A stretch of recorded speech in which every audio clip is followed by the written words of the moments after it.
just waiting to make sure it goes. Okay, so I have been clicking through these screens here, but really you saw this before. You saw the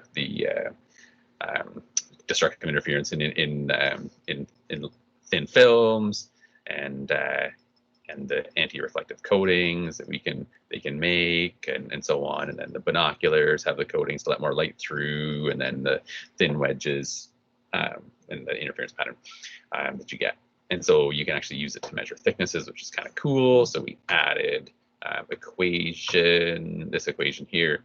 And just keep in mind, like, we're going to be adding a bunch of equations to our sheet, but this is what I want to keep in mind, is that the easiest level is basically you have an equation, you're given all the variables, you plug it in, you solve for the missing one. So keep that in mind when you're adding equations to your sheet, to this file. When I'm adding equations to this, and you're following along, I'm sure. But this isn't something to be stressed out about. This is just that, oh, I'm working with an air wedge interference pattern question. I'm going to pick out this equation, and I'm going to plug in the values, and I'm going to solve for the missing piece and understand what I'm doing. The beauty of it is we've developed this equation. We have been shown that it's true, and so we can use it with faith and confidence, knowing that it's true. Same with all of our previous equations. If I go back to I was going to go back to the uniform circular motion one, where it is, right? FC mv squared over r, and stuff like that. This stuff, we've developed those. We understand and we know that they work. You don't want to just find random equations and use them without knowing that they're true ever. Okay, and that relates to someone's assignment. They'll see notes to do with that soon, I'm sure. That person's probably not logged in though. Anyways, yeah. So as we add equations to this, just keep that in mind. Don't stress out about them. Just know that they're there to use as a tool, right? A carpenter doesn't get stressed out when they get a new tool. They get excited. They're like, yes, I can do more jobs. Work smarter, not harder, whatever. So we are continuing on with our little journey here of gathering evidence about light and waves and different, the properties of light and the wave properties and so on. So we're looking at wave properties with interference patterns, like two-dimensional interference patterns. And then we're going to see that it applies to light. So that's the big picture, is that gathering more calculational, like strong evidence of the wave nature of light, where we can actually calculate values just like we would with waves. Okay, so when you look through this stuff here, like, you're gonna be like, oh, with waves you've got this, and then with light you can, like, this basically it's always the same. So you can do the same kind of work with light and waves. So we know destructive interference, as I've been saying, that they both do this. And so today we're looking at two-dimensional interference patterns, as we already have briefly looked at as a review here, but just looking at some details beyond the grade 11 stuff at this point. Okay, so just reviewing the grade 11 stuff. So we saw recently, reminded ourselves that we have this, we can make a two-dimensional interference pattern, of course, right? Or two-dimensional, that's just a two-dimensional wave going out, mind you. And then if you do two at once, that's when you get a two-dimensional interference pattern, right? So this is just a pattern of waves radiating out. They'd just be all moving, right? Whereas these red and blue lines would be stationary. They'd be an interference pattern, which we know is essentially it's resonance, right? It's an area where you constantly have destructive interference, and an area where you have constantly, like, alternates between, adding up and adding down, if you will, right? So double high crest and a double low trough, following one after the other. So in grade 11, I talked about if you're in a canoe on a ripple, on a pond, or a pool or whatever, and this kind of pattern's being made, it'd be pretty neat, because here you'd be like rocketing up over a crest and then down in a trough. You'd be riding huge waves right here, and then right beside, someone could be in a boat that would be completely calm water, and right on either side of them, the waves are going up and down, and they're just staying still. It'd be pretty neat. So you have this interference pattern. This slide doesn't work anymore, so I'm leaving it there in case Flash starts to work magically, or if I manage to figure out how to get it to work without getting viruses on my computer. So we're looking at why is it that they interfere? You get these constant destructive interference, constant interference in different spots. We know that the waves are reaching spots in or out of phase. So let me actually reduce that down. I want to show this one instead. So you're looking at, of course, a wave arriving here from this point, and then a wave arriving at that same spot P there from this point. These are the 2 point sources of waves. And so you picture here that if this is 4 full wavelengths, and this is 3 full wavelengths, and they're arriving in phase, that's going to be constructive interference, right? And then just look at the other picture because it's easy to see. If this was 4 full wavelengths still, notice how it's like a little further to the left. If this was 4 full wavelengths and then this was 3.5 wavelengths, you know they're going to be arriving out of phase. Like I showed on Friday, if you have 2 waves, and so if you have a wave like this, and then one just like it, sometimes I do a better job than that, but one just like it. And if I move a full wavelength, then I end up lined up in phase. Whereas if I move a half a wavelength, I end up out of phase, right? So this particular position here has been moved 1/2 wavelength, and so we've got destructive interference. So that's what's driving and making the pattern happen, right? So if you're arriving at a spot, this long paragraph to basically say if they arrive in phase, then you get constructive interference. And if they're always arriving out of phase, then you get destructive interference. It's not really anything new. Okay, it's not anything new beyond what we've done. That's a bit of a review page, just to get our minds thinking how it's supposed to think, right? So we're not doing the simulation because it's Java, so it doesn't work. But it basically shows the path length difference between the different point sources. So the applet used to look like this. And so you can see spots where you've got like here I'm pointing out spots where we have nodal lines, where we have nodes, and we have antinode. Sorry, these are the antinodal lines. These are constructive interference. So alternating between a big up and a big down, or a big crest and a big trough. And then these ones I'm pointing out where we have those nodal lines. And I'm just going to show you the idea of this. Note what here? Oh, the wavelength. The wavelength is 10 units. So the distance between crests is 10. In other words, the wavelength is 10. And what we're looking at here, we were focused about the idea of the difference in the path length, right? The distance from the point source to the actual point where you're looking at interference, in comparison to this point source to this point where we're looking at interference. So these 2 lengths, the difference between those matters, right? So that's what we're going to be looking at. We're going to be looking at path difference. So they're calling this PS1. So in other words, this spot here, S1, source 1, and point P, that's PS1. That's the length. And then this is, PS2 means the length of this blue line. So this is S2, source number 2, and this is point P. So that I should label that better here than they had it. This is really S2, and this is S1, right? And then this over here is point P. So now you can think of like PS1 as that line segment from P to S1, and PS2 is line segment from P to S2.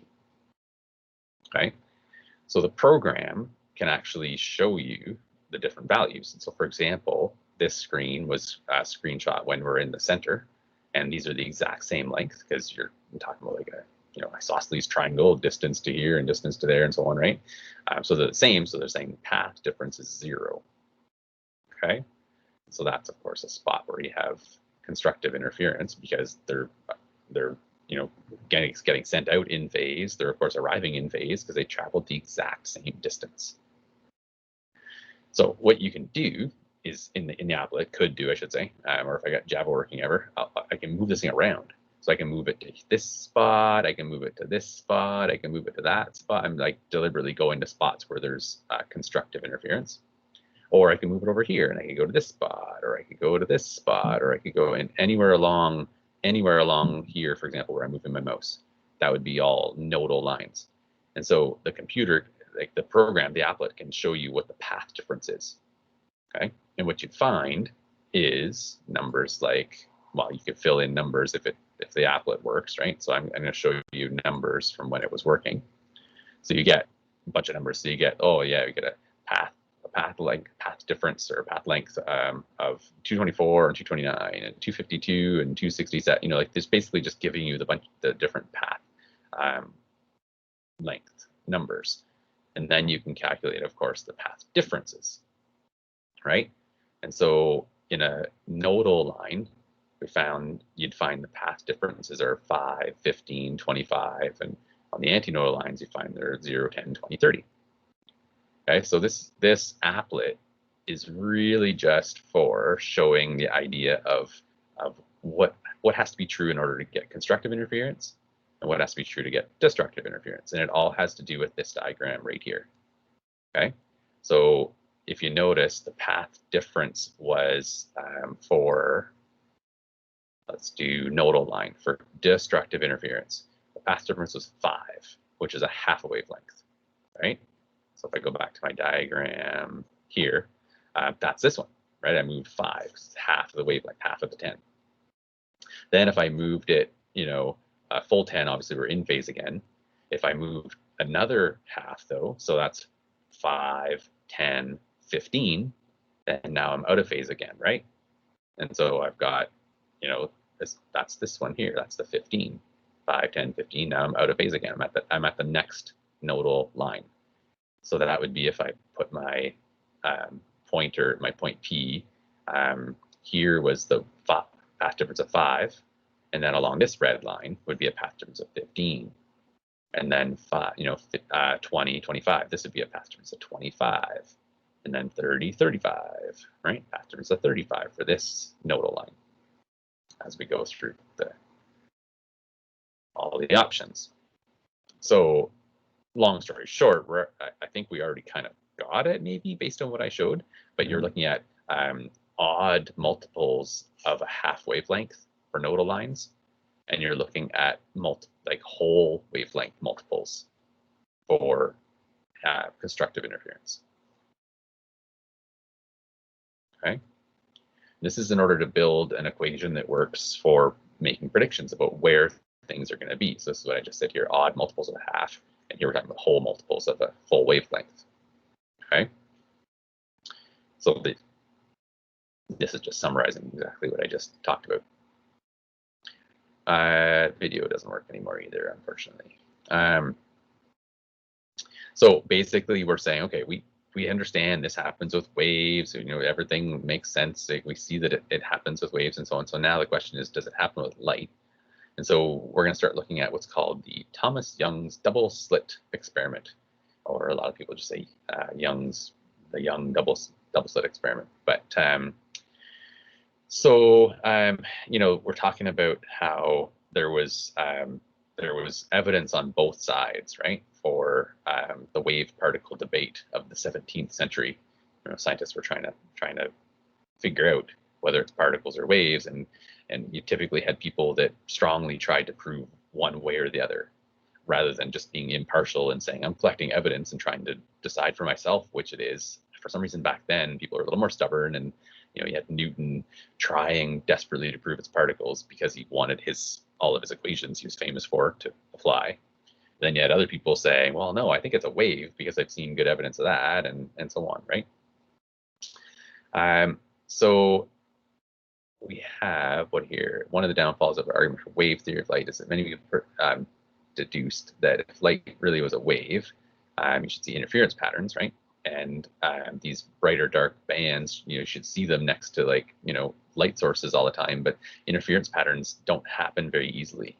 And so it took a little bit of ingenious here from Thomas Young.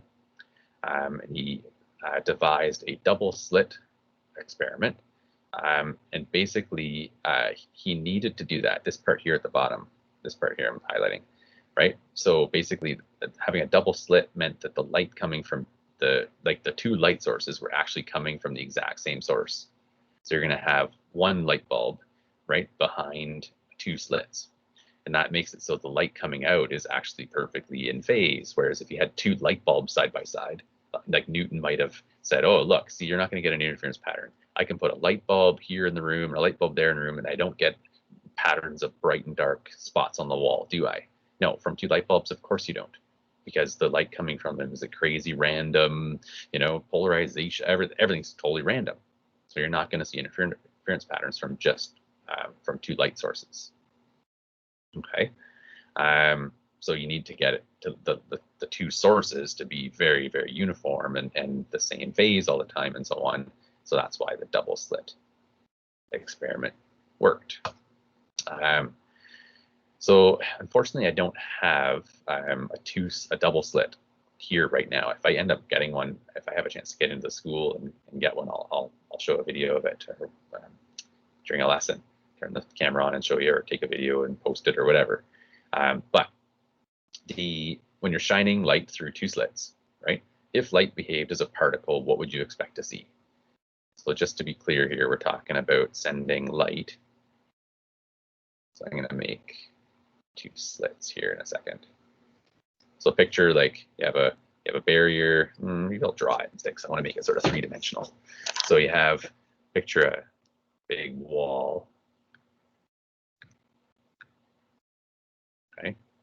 And you have an opening here and an opening here. Okay. And you're just sending particles through. And then you're looking on the far wall over here to see, like, okay, so what do you end up seeing on the far wall? And like with tennis balls, I think you're going to expect to see a bunch of like tennis ball spots where they landed, behind each of the two open windows, right? That's what I'm describing in this next slide. Okay, so if you had tennis balls soaked with paint, so you could see where they landed, you basically, what pattern would you get on the wall? Well, it would just be a bunch of blotches behind the two open windows, of course, right? So with light, you get interference patterns with light, right? So we're talking about interference patterns like this, where it's light and dark, light and dark, light and dark. And then with light, you're seeing patterns of light and dark, light and dark. And this is a pattern that you actually see. I can easily show you, if I had a two slit here, I could show you a live video of it, where you get this interference pattern. I think I might have some links coming up here, right? But you get constructive and destructive spots. So you get an interference pattern with light, right? So you get bright and dark spots, and it's because of interference. So, you're not getting this two blotches as you'd expect from tennis balls. Instead, right, you're not getting that simple pattern. Instead, you're getting an interference pattern, which is huge evidence of wave nature of light. Okay, so if we go back to our, our whatever that up here somewhere, I think I had it, right? So grab this thing again here. Go down in here, whatever. I'll just paste it in to shrink it way down. But we have, there we go. So it fits on this page. But yeah, we've got like big wave nature of light going on. So the arrow's already there, but I'll circle it too, right? This right here, oh boy, right? That right there is huge wave nature of light evidence that we're seeing interference patterns from two sources of light. It's this interference pattern with waves embodied with light, seeing it with light. So we had noticed this previously also, between the finger and thumb. We had those like bright and dark bands in between our thumb and our finger. That interference pattern is actually with a single slit, which is even weirder. We're going to talk about it tomorrow. Okay, so that's what the pencil and the laser would be for. So you can see it for yourself that it actually does happen. But the easier one to analyze is actually the double slit pattern, even though it's actually a more complicated pattern. It's easier to understand why, because it's this, right? This stuff here, the numbers, the whole idea of the arriving out of phase by a half wavelength, or by a full wavelength multiple, leads to constructive and destructive interference in a very understandable way. I've already talked a little bit about this, but I'm just emphasizing here. So why is this not obvious in everyday life? Well, you rarely ever see two in-phase single light sources, overlapping, right? So like a light bulb, a light bulb has billions and billions of electrons absorbing energy and releasing them all crazy random. And so you don't see these in phase light sources very often, right? So light is a very high frequency. Oh, sorry. Also, okay, so let me just emphasize that first here, right? You rarely ever get to see this. If there was a building somewhere, like at a physics center, they might have this, I'm not sure. But if they had a wall and it had two thin little slits in this opaque wall, right? And there was a light on the other side, then inside of that room, light would be coming from those two slits. The light coming, arriving at the two slits is obviously the same. And so on the opposite wall, you'd see an interference pattern on the wall. And so you could walk around and go over and point your finger at a spot where light is destructively interfering or constructively interfering. But you don't often have these two super small and super close together slits. And that's this second point, is that how close those slits have to be together is really close, right? Light has a super high frequency. So basically, as the frequency gets larger, the spacing of the pattern gets really close together. But we can actually think of this a little bit different. Really high frequency, since I'm getting, let's go high frequency, means really, really small wavelength, right? And small wavelength means less diffraction. Wow, actually, depends on what level of detail I want to go into. Less diffraction, and so there's going to be less interference pattern noticeable. So basically, the slits have to be super close together because the wavelength of light is so small, right? So less pattern, roughly speaking there. Any questions? Do you follow what I'm getting at here? This is an interference pattern with light, and so it's evidence of wave nature of light is the main idea, right? What do we do here? So you can see actually this, if you this applet actually works. I can show you this one. So this would be two slits, and then with the slit width and the slit separation and so on, they're showing like the pattern you would see, right?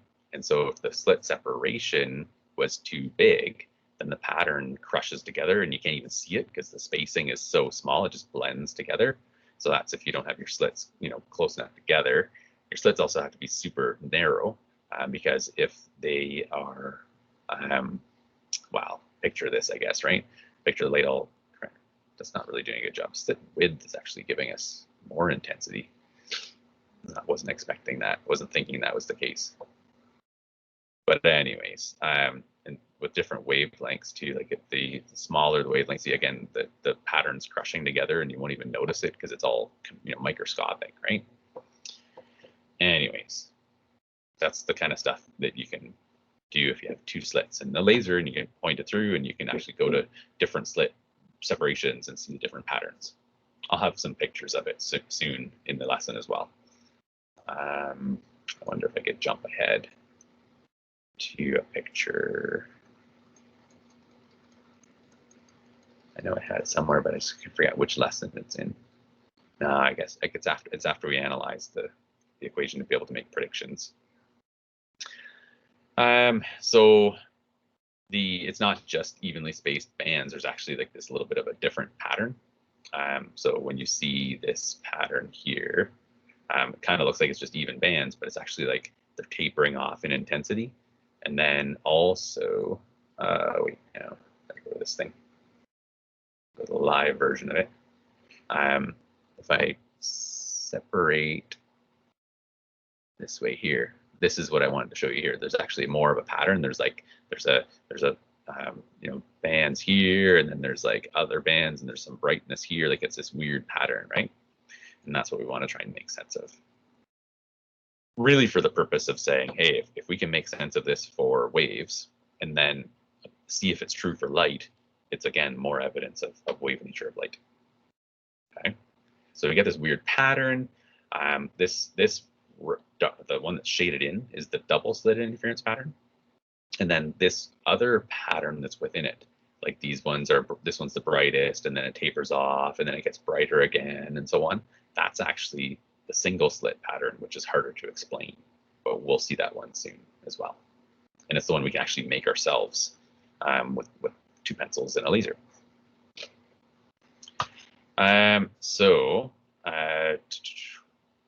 That's just, we know that if the wavelength, like having looked at that, basically you can conclude if the wavelength of light is increased, the distance between the fringes increases, and so on. If it's the other way around, right? We look more so at the wavelength. As the wavelength gets smaller, the spacing decreases, and so the pattern's hard to notice. So on. So I'm not worried about. You don't need to worry about the to memorize those details. Okay. But of course, as I've mentioned here, we're saying, okay, well, we can add interference patterns to the list of evidence in support of light being a wave, right? It seems to make sense. We're going to come back to this idea soon, because there's some other details that actually come into play as well, where it's not just waves that do this. You'll see. Okay, so that is just the ideas of this stuff. So this is just basically saying, okay, read through the idea of 2-point source interference patterns for waves.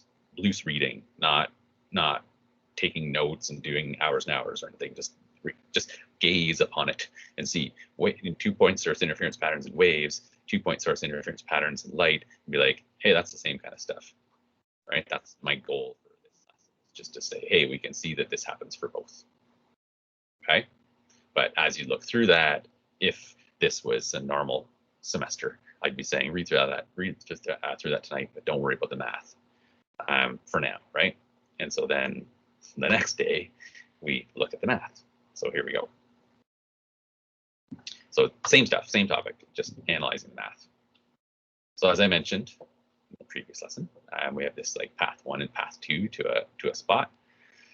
And we know that the path difference, causes whether you see constructive or destructive interference, right? And so these interference patterns turn out to be, useful measurements with light, of course, right?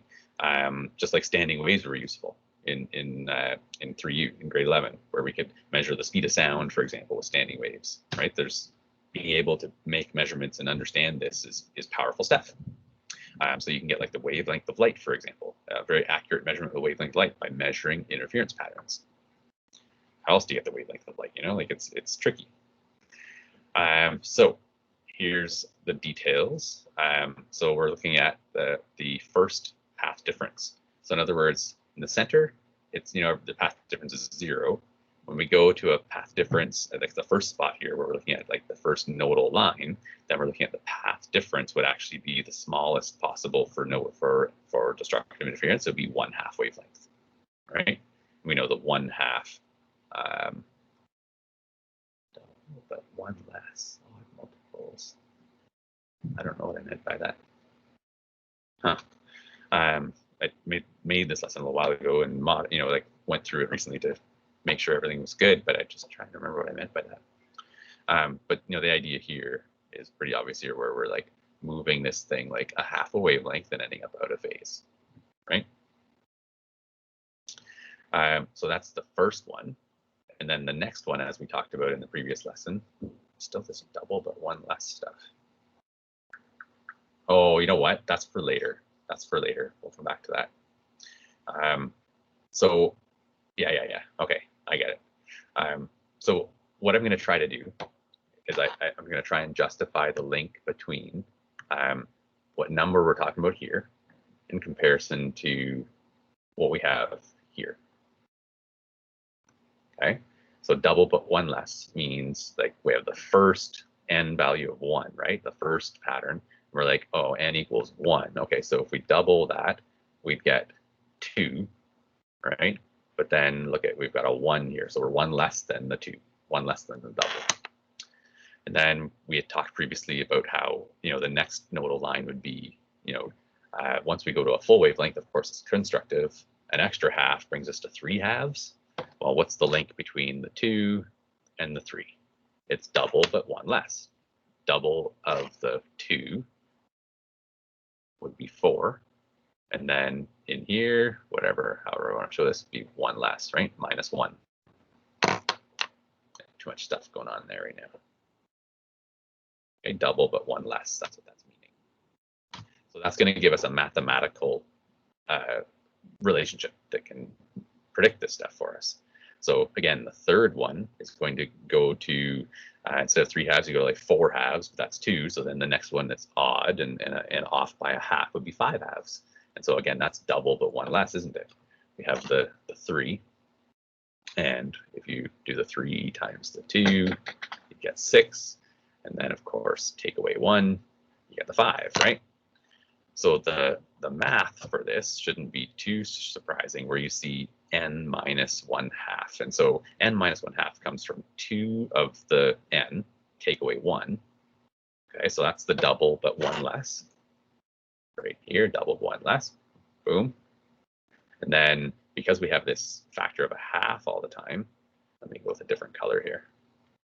Let's go green. Plus we have this half in there. So that's going to become, the 2 just divides into both, giving you n minus 1/2. And so that's just a simplified version of, 1/2 of double minus 1 or whatever, just getting the mathematical relationship pinned down. Okay. So that is an equation for us to add to our sheet. I had a page somewhere that I wanted to refer to as I did this. Oh, well. So we'll come back to this and we'll add equations onto our sheet as we get to see them and know that we need to use them. So I guess I might as well copy that one onto the equation sheet right now. I'm talking about.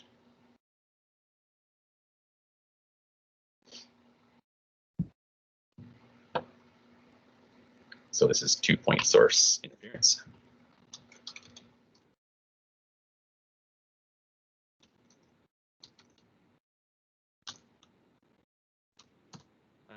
And this one that I just looked at was for nodal lines for destructive interference.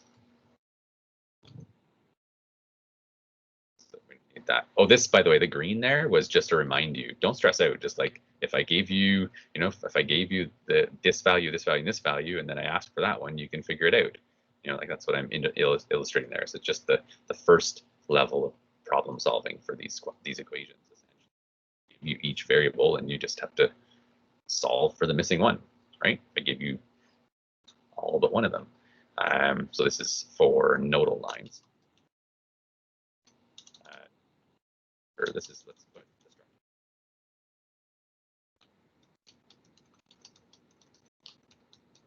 which means like dark, right? Because the next slide is analyzing what happens with light spots, constructive interference. Okay, so for constructive interference, we know that we had to be like a full wavelength, right? So path difference of 0 for the first one, and then a full wavelength for the second one, and a wavelength of 2 full wavelengths for the second one, and so on. And so notice I used m here, but you totally could just use n still. But we're looking at like the number we're at, and boom, it's the exact number, right? So path difference here is just the m. Okay. So this is the path difference for constructive. I don't use these ones as directly, but I'm putting them on the equation sheet just for thoroughness here, because we end up modifying these a little bit. I'll get rid of that part.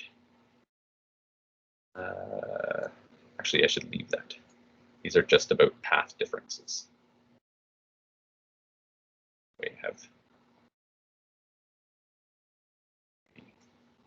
Okay, so that's just basically the math to do with where you're going to see the number patterns to do with constructive and destructive interference.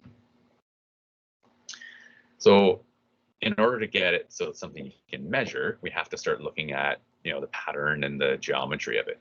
Okay, so if you look at these 2-point sources, source 1 and source 2, and then the spot in the interference pattern, right, that you're looking at, this path and this path, of course, you could draw an isosceles triangle in there and then say, okay, these two sides are the same length. This angle that we're pointing over by is in here. And so you end up with this like path difference of that amount, right? So you can visualize that path difference. And so we're calling that path difference point A along here for that isosceles triangle, right? So we're calling it AS1. It's just a label. And we're calling it AS1. So what we do is we say, okay, this is if the point here is really far away in comparison to the slit separation. So we're going to look at what happens if we're really far away. So the farther away that point is, okay, this is a theoretical, this is like reasoning out logic here. The farther away that point is, the less of an angle these are on relative to each other, right?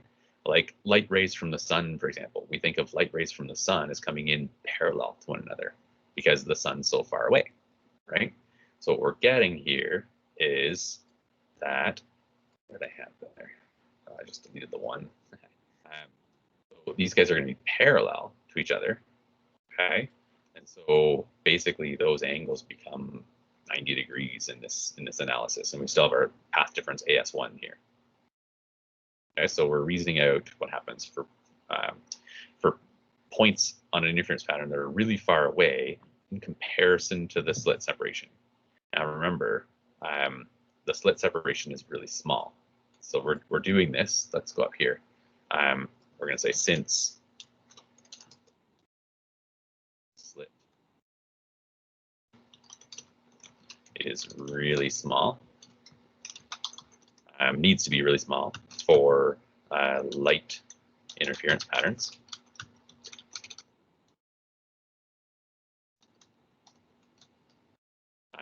This makes sense, right? The point you're looking at for an interference pattern is really, really far away in comparison to the separation. In fact, the further away, the easier it is to see the interference pattern. You'll see when I do the video of it tomorrow. Just fair warning, Kayla, I'm hoping to have you be able to turn your camera on for in the team meeting to be able to show the results. So we'll work that out later today. Yay, right? So there's the far away stuff. So we're looking at if this is 90 degrees, right? Then we're looking at these points. The AS1 is going to be perpendicular to the point, this point here, PNS1, PNS1, and AS2. What am I saying here? AS2. Yeah, okay, so AS2, this line across is perpendicular, right? They're all perpendicular to each other because we're at parallel now. I just got lost track as to which one was which here. But the AS2 certainly is perpendicular, right? I was thinking AS1, that's all. And so because that's perpendicular, then this triangle down here, AS1, S2, that's a right triangle, right? So because that's a right triangle, then we can actually use SOHCAHTOA to help us figure something out. So just follow the logic here. Like we can, if once in a while you want to key the mic and say, do you want to go back? And couldn't you go back a couple steps and remind me what we just did because I've lost track? I can do that, right? So we're basically saying in this triangle, when the point is fairly close, obviously we have these angles to do with this, how much we've deviated to the side to look for constructive or destructive interference in an interference pattern. So we're like, instead of looking straight up, we're looking over an angle. Okay, so we're looking over an angle like that. Then we're saying, oh, but if that point's really far away, it effectively ends up like this. Okay, and then that makes the path difference that we're interested in part of a right triangle, which is awesome because we know lots about right triangles. That means that sine of that angle that we're measuring over, right? The angle that we're looking over at to see constructive or destructive, that's theta. Sine of theta would be the path difference we're interested that we know about the math patterns of over the slit separation, right? Over the d value, the slit separation. So we can solve out here for the path difference.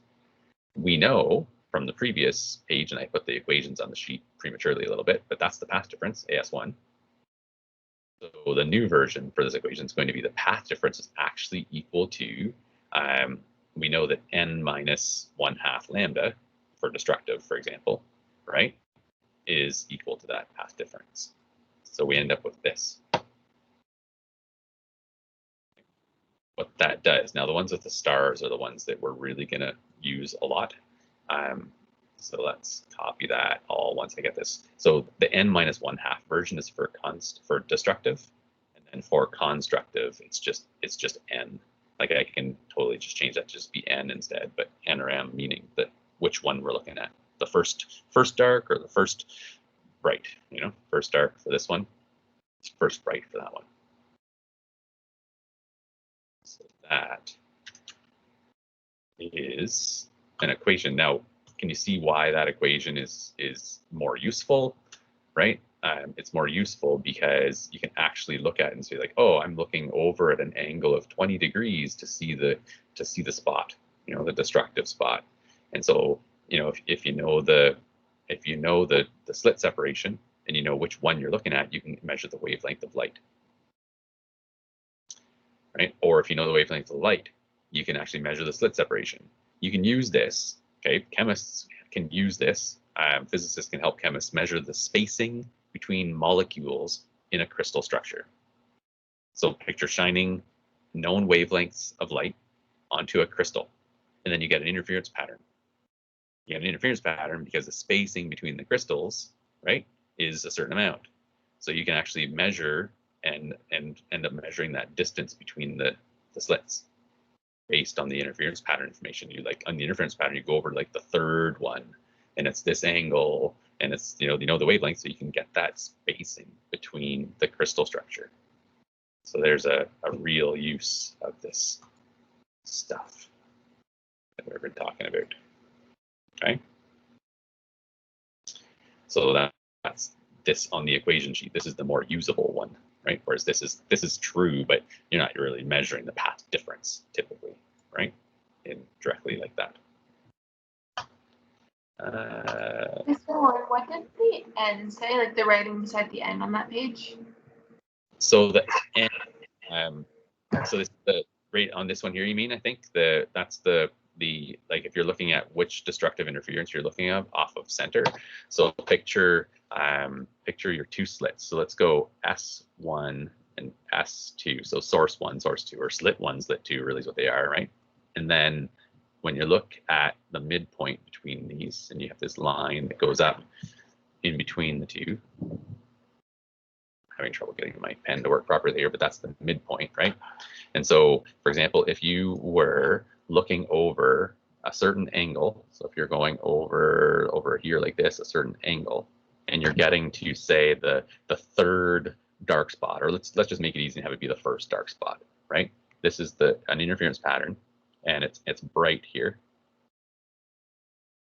I have to make the word bright really small, so instead I'm going to type it.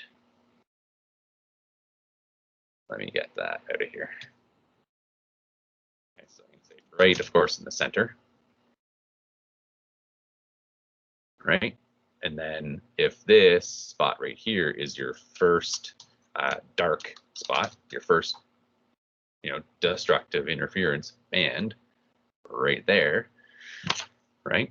Then what that's saying in this example, right? What you would be saying is at that spot, there's destructive. Oh boy, that's not what I want to do. I want the pen, not the line tool. So we have a dark interference there, right? So that means then, because we're talking about the first one, we're talking about n equals 1.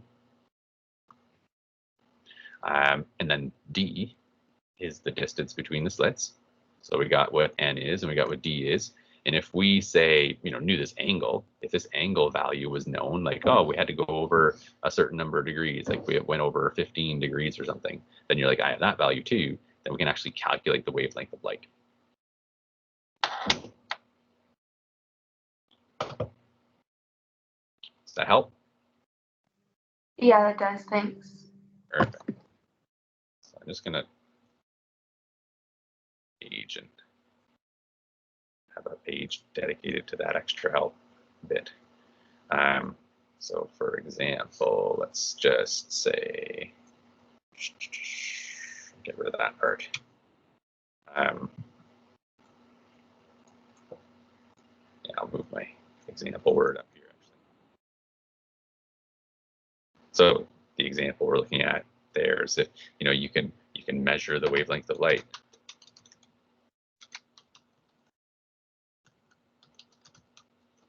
Right. So basically, what you're looking at. You're measuring the angle over to, right?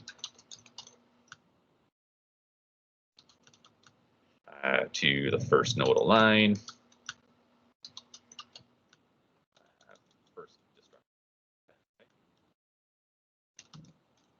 Different words for all this stuff, right? But so maybe that was 15 degrees, and we, like I said, we know the slit separation.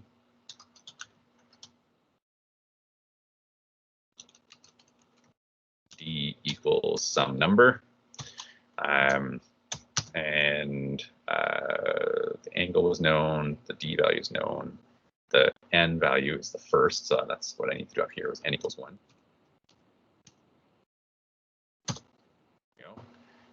And so on. So then, yeah, that's like we can get the wavelength value. So solve.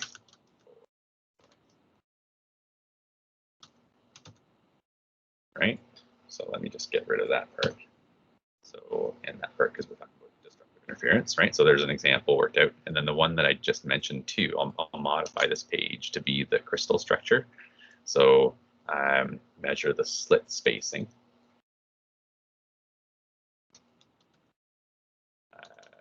Slit distance, what do we call it? Distance between slits, I'll just say. So if we measure the distance between slits, we'd be measuring, of course, the angle over. We would be measuring that. So instead, we'd know the wavelength. So I'll change this to be we know wavelength. You'd shine a known wavelength onto a crystal structure. We'd measure the angle over. We've got that one. We've got the wavelength we know. We can count which one we're looking at. Right, so basically at that you'd solve for D, right? And the application of this is that D could be the spacing between a crystal lattice, in a molecule, which is pretty neat. Right.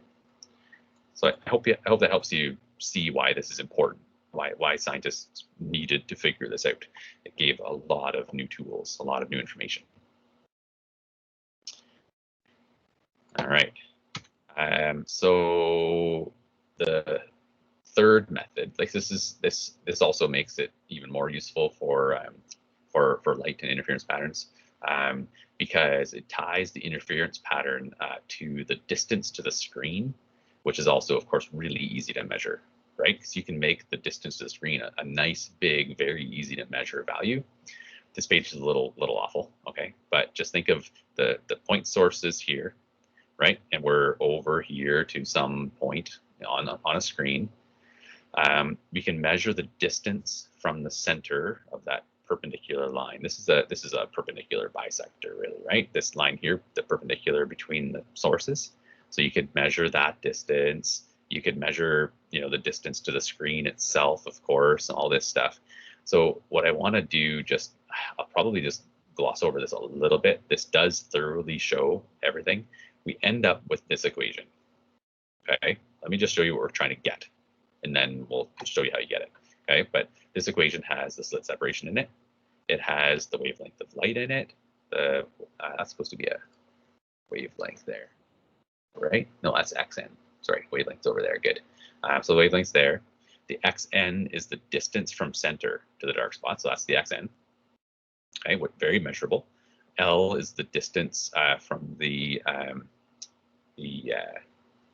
L value is the distance from the center of the slits over to the spot. Okay, that's the L value. And then the N is like which dark spot you're looking at. First one, second one, third one. Okay. So that's the n number there for xn, right? So the xn value is actually that distance, though. Yeah. So the n is just a subscript of that, right? So anyways, so it'd be m's if you're talking about m's if it's constructive, right? So or just m for constructive. So all the time, the analysis applies for constructive interference. You just don't have that multiple of half wavelength stuff. Instead, it's just a full wavelength. That's why it just becomes m instead of n minus 1/2, just like before. And you can use n's too, right? You can call this thing dxn over ln for constructive, or d, the nth x distance divided by l times n minus 1/2 for destructive interference, right? So let's add that one equation sheet and know that we can, if we know all the variables except for one, we can solve. Algebra is our friend. It's a tool. We can use it to solve for values. Looks like I need to go to a new page. I'm just looking at the size of that page. So this is 2-point source interference patterns continued. So it's just basically if you're given different values, right, you're going to use the different equation. So in this one, you're given slit separation like before, but instead you've got like this xn distance from the center stuff, right? And L, the distance from the center to that spot. So if you have those numbers given to you, then you use that version of the equation. So the analysis is based on triangles, and you can reason out what the angles are. It's just there's more angles to be worried about. So I'm calling this little angle, I'm zooming in this section right here. So I'm calling that little angle alpha. There's the angle to the dark spot you're looking at, like normal, right? And so we're saying, okay, those add to 180. And then long story short, we end up with, basically what I'm doing there is I'm proving that these angles are the same, which isn't really super necessary. Like if you take, I'm going to draw a line here. I've done more proof there than I feel I even need to. If I take this and I angle to there, right, then of course a line that was perpendicular here would have angled to there. So theta n, this theta n with a prime on it to distinguish it is actually the same as that theta n. Okay. In those triangles then, and there's that m version for constructive interference, but in those triangles, we're still looking at sine, right? And so basically sine of this angle, which is what we talked about in the previous equation, sine of that angle there, well, that's the same thing. And we're just able to see now that in the big triangle, so now let's zoom out. This is right here. Draw your attention to this part right here. That's the theta n prime business. So that's now we can say, ooh, sine of that is going to be xn over L. Okay, so we had to analyze this little zoomed in version of the triangle to be able to figure out that these two angles are actually the same. And so now we have a new version of sine theta n, right?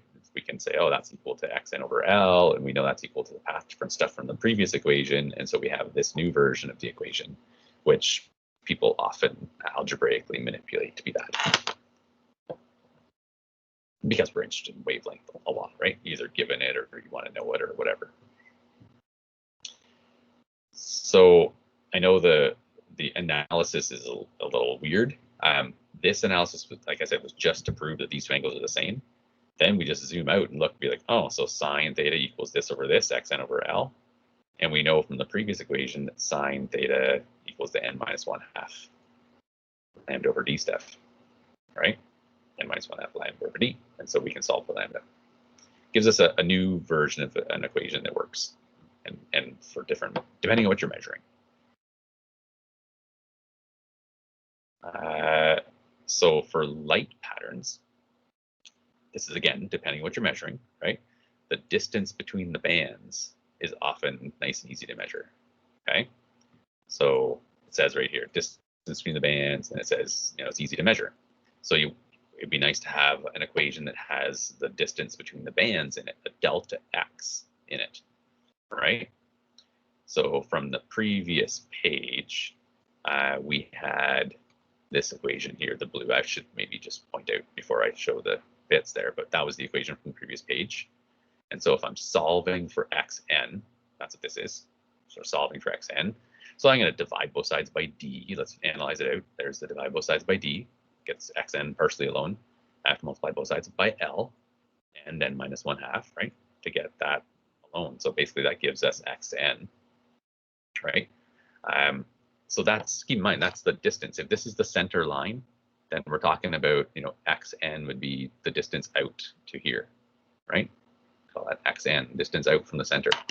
Well, if I want to know the difference between those two, like the distance between those two, delta x, you just do x2 minus x1, right?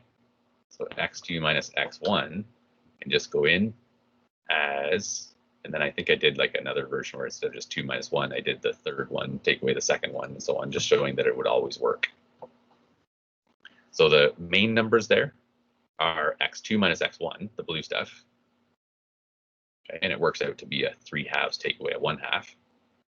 The red version would be like band 3 versus band 2. So instead of 2 versus 1 and 2, it's 2 and 3, showing that this always becomes a 1. Okay. So if that's always a 1, that's a nice easy equation. And that's one that we'll put on our equation sheet. And just, again, just know that it's an equation that you can use if you're given certain information with interference patterns.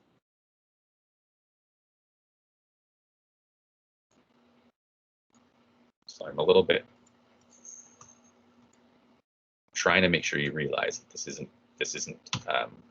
isn't bad that we are adding a bunch of equations. It's just, oops, I pasted it to the wrong spot. It's just more tools to use, right? Again, the carpenter's happy to get new tools. So we have this equation. Okay, and it just depends on what you're given in the question. If you're given spacing between slits, well, then you're going to use this equation. If you're given distance from the center, then you're going to use this equation, essentially, right? And then that original one here, if you're just given, the wavelength and the distance between the slits and which one you're looking at and the angle, then you're going to use that equation. Okay? So you just have to read the question carefully, understand what situation you're looking at and what information you're given. So this example here, okay, we have 2 point sources producing constructive and destructive interference as shown, right? The distance from one point source, one of the point sources to the point on the second nodal line from the center. So the distance from the center out is 32. The distance from the second nodal line to that same point is the 45. What is the wavelength of the wave? So they've given the distance, right?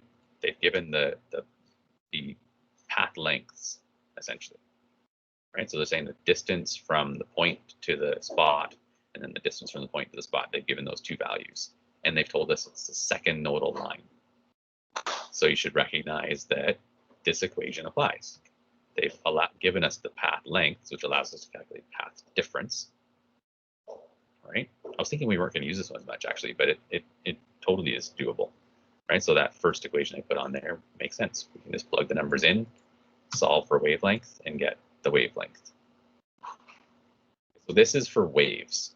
This is picturing water waves on a pond, right? 2 point sources making water waves. It doesn't say that specifically, but it's great water waves, right? Now, I'm just pointing that out because when you get the wavelength is 8.7 centimeters, well, we're not talking about light, that's for sure. Wavelengths of light are really small. Okay, but notice how we can look here and say, oh, it says 2 point sources. Oh, okay, so I'm going to go to my equation sheet and I'm going to go to the section where we talked about 2 point source interference patterns, where we first started talking about it, right? And I'm going to look at my options. I almost want to I probably will put all of these on the same page. because they're all to do with 2-point source interference, right? So I might as well put them all together. So some room down there.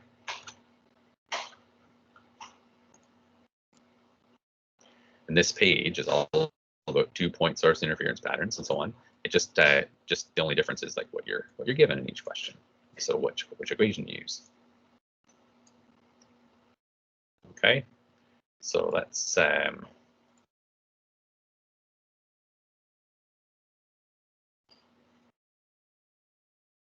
I'm just gonna make a note. Use the equation that has the info you are given in the question. Okay, so that first example we saw was this information about path difference. And so we were able to use the path difference equation.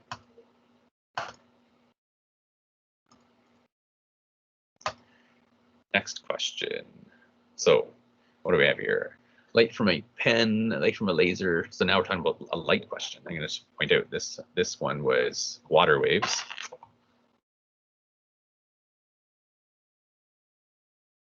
Right, water waves emphasized. The very next question is very similar, except now we're talking about light. Control my screen here somehow. There we go. Yeah, so this one is light. Oh, I just need the pen, that's why. There we go.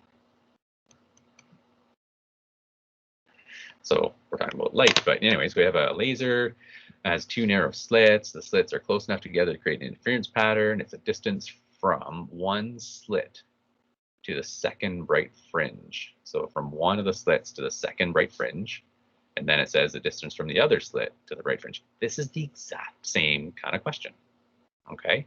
The only slight curveball set here is we're talking about bright fringes. And so we're talking about an M equation, okay? So if I go to the equation sheet, I'm like, oh, I'm given each path length and so on. So in my equation sheet, I'm given each path length. I know I'm talking about this kind of stuff, but I'm taking this one specifically. Paste that on there. Say, okay, we're going to be using that equation because we're talking about the bright fringe. And if I wanted to, I guess I could be consistent here and grab this one for that other screen, right? For that other question. Certainly that's what we did. We picked that equation, plugged stuff into it. Okay. Whatever, however you want to put it. There it is. So this one, you're going to see that we're going to, of course, have the M version of that equation. Numbers plug in, and we get the wavelength being something more along the lines of what light is, right? 650 nanometers. Okay. So remember I mentioned about all these different versions. It's because I said in the lesson, at least anyways, like to make it more useful for light. So this one here, right? And to make it more useful for light patterns and so on, this question is good because it shows you it's like, yeah, this calculation is great, right? Except notice these path lengths would be practically impossible to measure. One path length was 1.6000001 meters, and the other one was 1.600000014 meters. Oh my gosh, what kind of ruler are you using? Almost impossible to measure. So you can see the limitations of this formula, which is why earlier in the lesson I said we don't tend to use this one as much, right? Because I'm just in my head thinking it's impossible to use in most cases.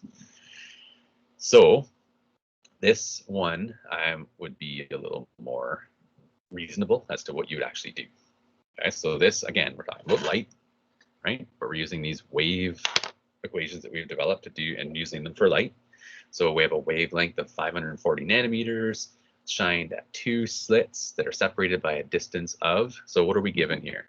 Well, we're given wavelength is 540 nanometers, and we're given the D value, right? So the wavelength and the D value so far. To calculate the angle formed for the second order maximum. In other words, the second bright spot, right? The second bright spot. Come on, My pen's not working now. Maybe my pen battery's dying. Second bright spot. So we're talking about n equals 2, right? So we have obviously wavelength there. We've got the d value here, and yeah, they're there. So that other thing I have is n equals 2. That's actually m, right? It doesn't have to be m, but that's just the way this was done. I don't always do it that way. It's why I don't default to it. But yeah, so we know what they've given us, right? And so we can pick the equation to do with that. So what's the equation that has a d and a wavelength and so on? Go back and pick it, right? So the d with the wavelength stuff is going to be this one. And we're choosing specifically the constructive interference one.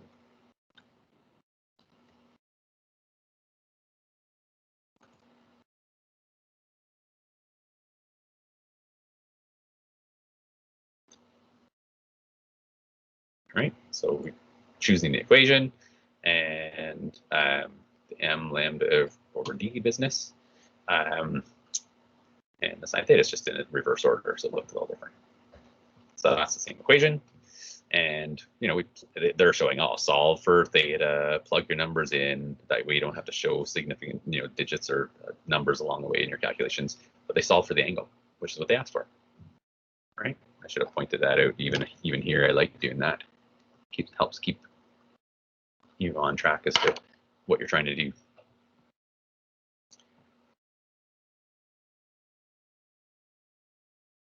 want me to put that full screen so you can see the whole thing? I don't know how it'll work out. Might make it too small. The paraphrase, of course, in the end, like, well, the angle is 25 degrees. Does anybody want time on that slide? Okay. Lots of examples just to go through to be able to get the hang of this, right? So again, it's just look at what you're given. Okay, let's take a second to read that one there. Look what you're given, decide what equation you need to use.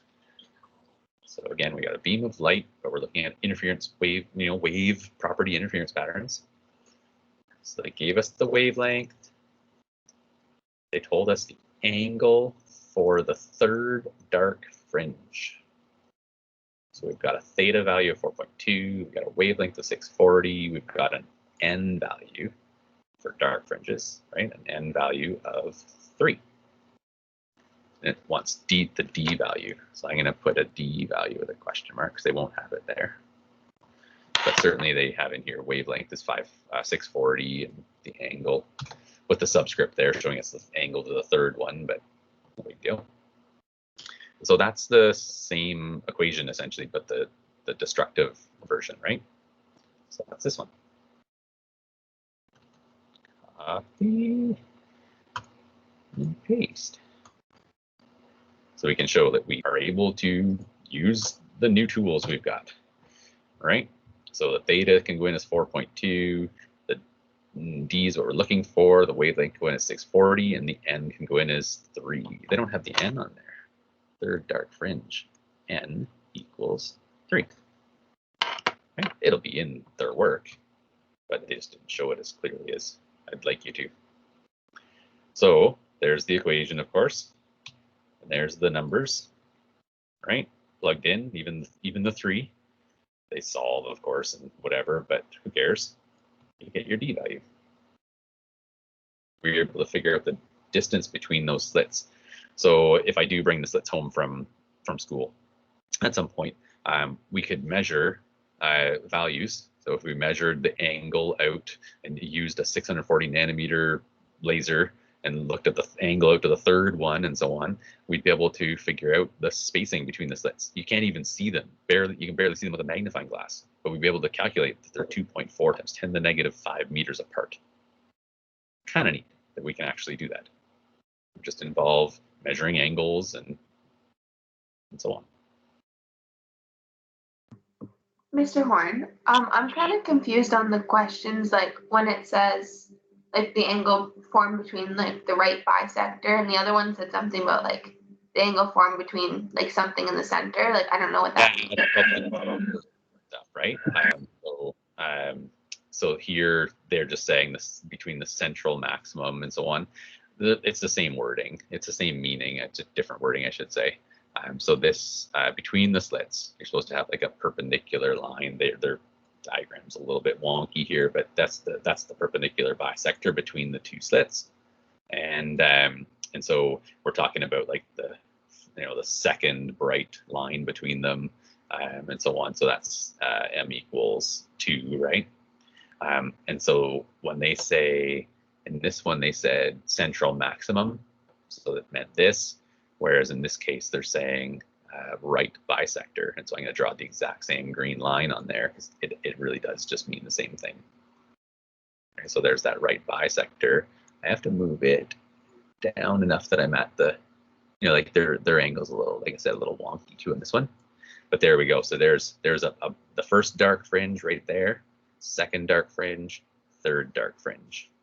And so they could have said here, distance between, this one, the right bisector, or they could have said central max.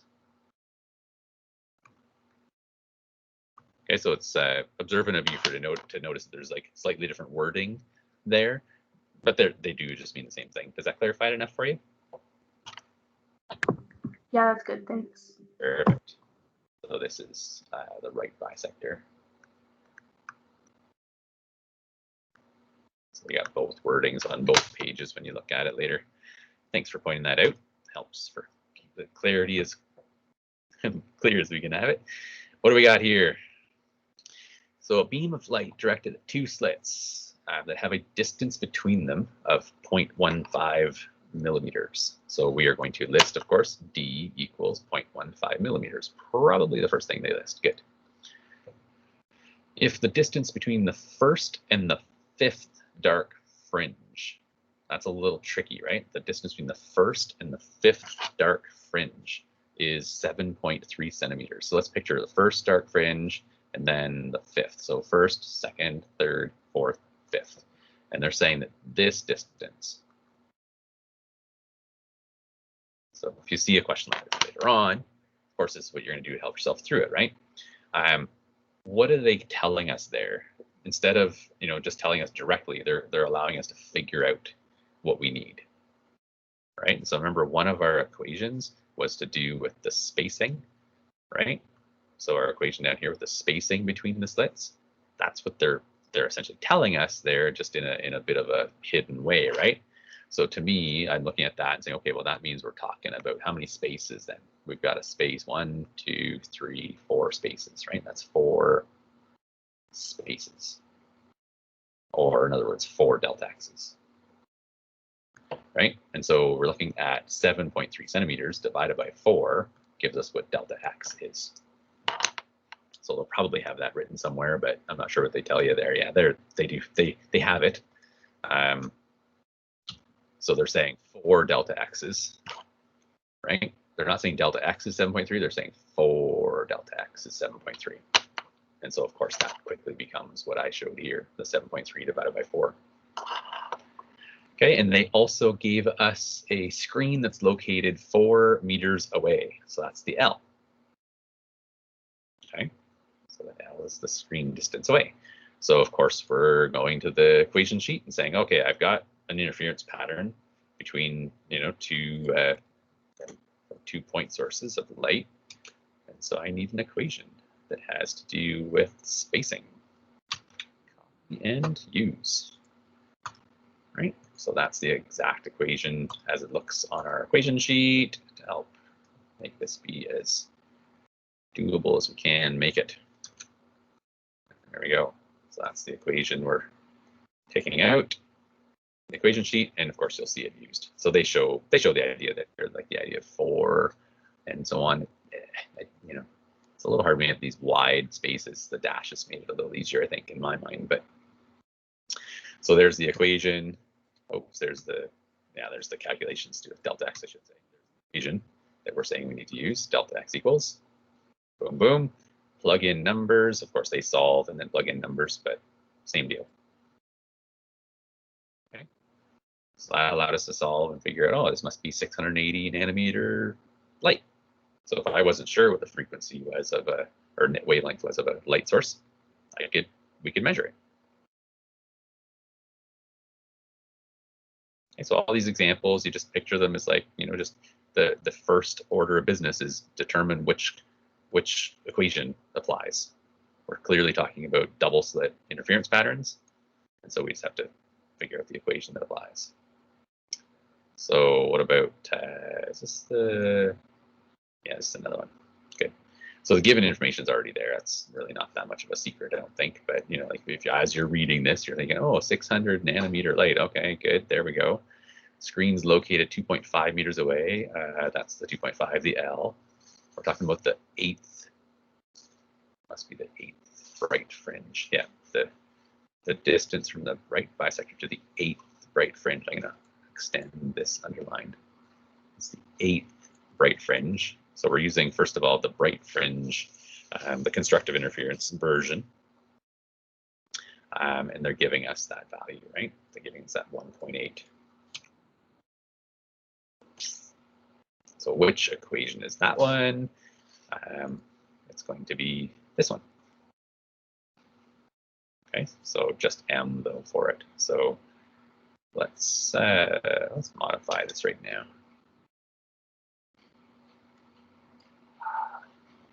Bummer. Control D, control group so I can move it properly, first of all. And so this would just be an M in there, right? R, control R, get rid of that stuff. Oh boy. Do that. I can actually get rid of that because I don't need the bracket. And I'm going to use, I'm going to make that an M. Right? And right. And one more. So that's just the equation that we would need. Remember, M is your bright fringe you're looking at. It's a little spaced out weird, but good enough for me for now. Boom, boom, boom, boom, boom, paste. Right, so subtle difference there. We're not talking about the, they didn't give us the delta X spacing stuff. They just gave us the actual value. Unless, let's see here, they gave us the L, gave us the M value. Yeah, this should work. And they wanted the distance between slits, right?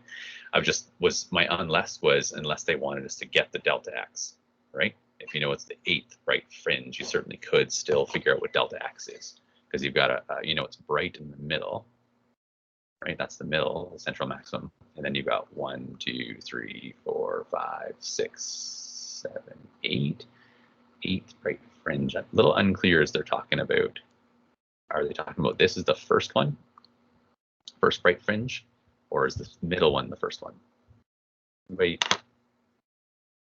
Sure the thought on that one.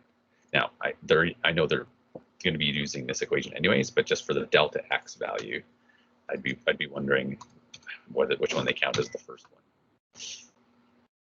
But I don't think you'll need to do that anyways, because you're going to be given the information more clearly in terms of what the spacing would be anyways. So I think I'm going to answer my question right now though, because remember this is the 0, right? This is 0, 1, 2, 3, 4, 5, 6, 7, 8. So I remember that now. It just came to me that the center one we called the 0 step, right? And then the first one was the 1, and the second one was the 2. So those are just a bunch of examples showing you just have to pick the equations. This is just another version of those proofs. I really doubt anybody's going to bother looking through the other versions of the proofs of the developments of those equations, right? So the stars are just more of what we just looked at. Okay, this is just using the equations to do with. Do you need to do all of them? No, like you practice and you get good at it. This bracket over here is basically very optional. This is the exact same work though, just with water waves. Okay, clearly the new stuff for us is, the big important stuff is the light stuff, but to see that it works with water waves is kind of neat too. So you could, take a peek at those. I didn't do the solution sets for those ones though. To me, the bigger focus is of course on the light stuff. Okay, so effectively I'm getting rid of that from from the, obviously here I'm saying a very optional, meaning it's not going to be on a test too, but I definitely want you to have this respect for the fact that the interference patterns works for light and classic waves as you think of it, right? So let me emphasize here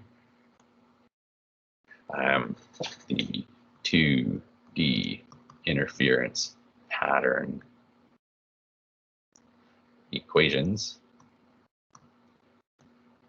work for light and for waves.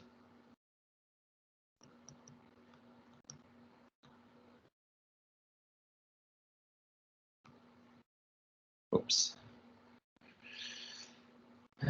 Light and waves. I wonder why that is. Catch my drift, right? So light has wave properties at the very least, is what we could say right now.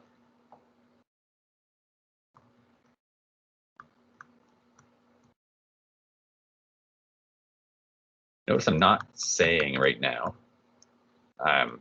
light is a wave, right? Because we're still kind of in that debate. Is it a particle? Is it a wave? And so on.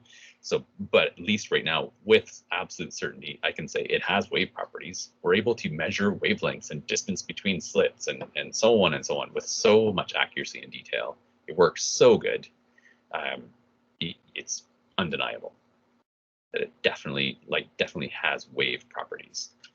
Can we conclude that it fundamentally is a wave? Well, I don't want to conclude that yet. I don't want to jump to that conclusion yet. A little easier to fit on the page here. Okay.